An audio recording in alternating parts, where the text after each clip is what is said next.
अगर पैसे की बात सुनते ही आपको याद आता है वो एक्सेल शीट जो कभी खुली ही नहीं, और फाइनेंशियल प्लानिंग का मतलब लगता है मम्मी की अलमारी में रखे पुराने LIC पेपर्स, तो जनाब अब वक्त आ गया है बात करने का, साफ साफ और सीधी सपाट पैसे की।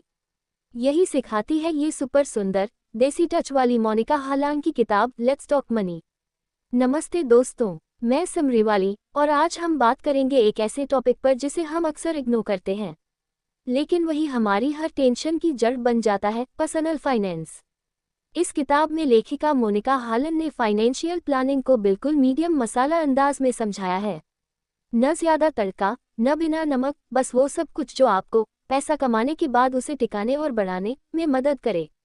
लेखिका की पहली सोच, पैसा कमाना मुश्किल नहीं, उसे सही जगह रखना सबसे बड़ा काम है।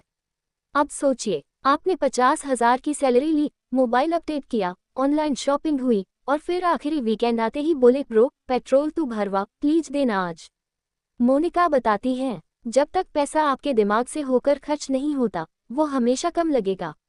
यानी पैसा एक सिस्टम मानता है और सिस्टम से मतलब है बजट, प्लान और थोड़ा सा ब्रेक। लेखिका की दूसरी सोच, बचत करनी है तो पहले सेव कीजिए फिर स्पेंड, उल्टा नहीं।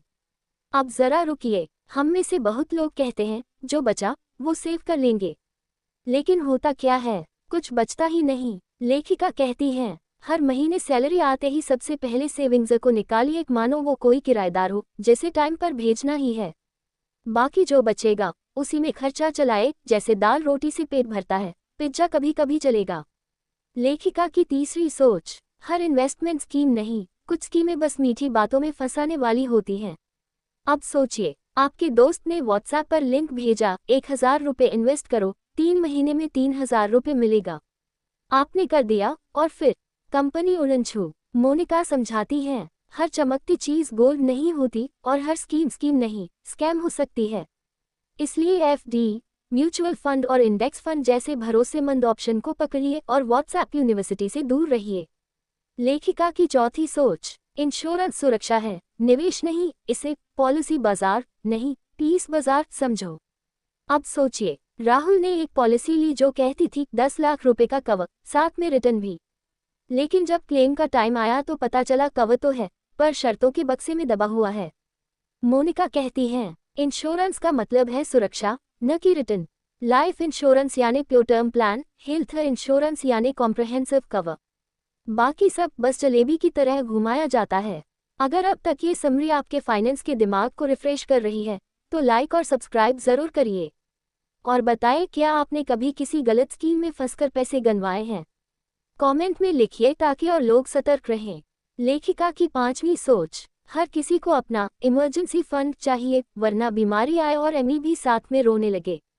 अब सोचिए, रीना की जॉब अचानक चली गई और घर का किराया, मोबाइल बिल, एमी सबने लाइन लगा दी।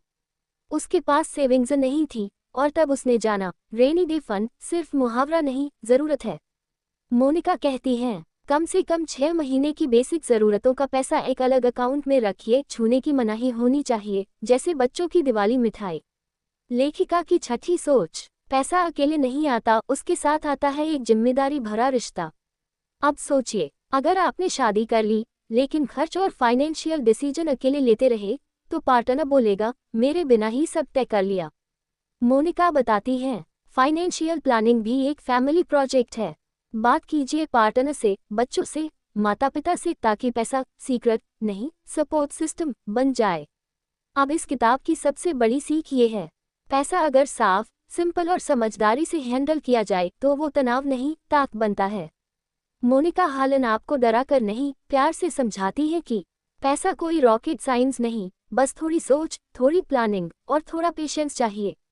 अगर ये समरी आपको लगी सुलझी हुई, समझदार और जरा सी सेवी, तो इसे जरूर शेयर करिए, ताकि हर घर में, हर औरत, हर आदमी पैसे की बात करने से झिझके नहीं, बल्कि गर्व से बोले चलो बात करते हैं।